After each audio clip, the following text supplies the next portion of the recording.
శుభోదయం అందరికీ. ఇవాళ గోంగూర పచ్చడి.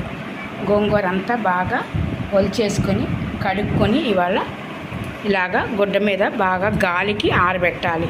ఎండలో కాదు, ఫ్యాన్ కింద పెడితే చాలు.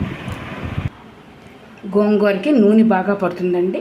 ఈ విధంగా నూనెలో వేసేసి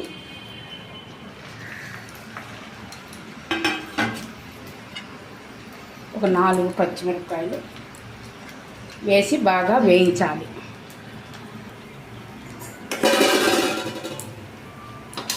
ఆకంతా ఈ విధంగా నూనెలో బాగా మగ్గుతుంది.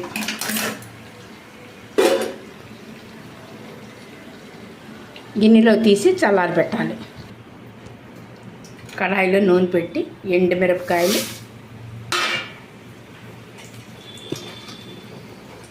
మెంతులు, ఎండుమిరపకాయలు మెంతులు వేగాక కొంచెం జస్ట్ దింపే ముందు ఆవాలు వేసేయాలి. పోపు అంతా చల్లారిపోయింది. ఇప్పుడు మిక్సీ జార్లో వేసి మెత్తగా పౌడర్ కొట్టాలి. పొడి అయిపోయింది. చింతపండు, ఉప్పు తగినంత, పసుపు,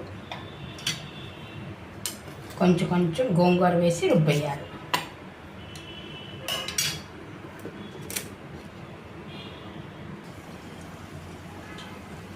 గుమ్మగుమ్మలాడే గోంగూరలో ఒక 2 పాయలు వెల్లుల్లిపాయలు నూనెలో వేయించి ఫ్రెష్ ఇంగువ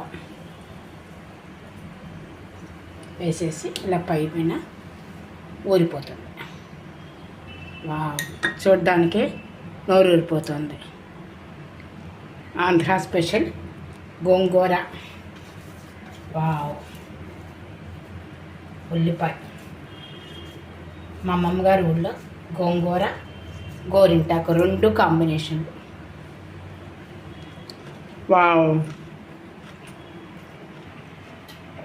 నోరు ఊరిపోతుందండి. ముద్దలు పెట్టించుకునేవాడు అమ్మమ్మ చేత. గుమ్మలాడే గోంగూర.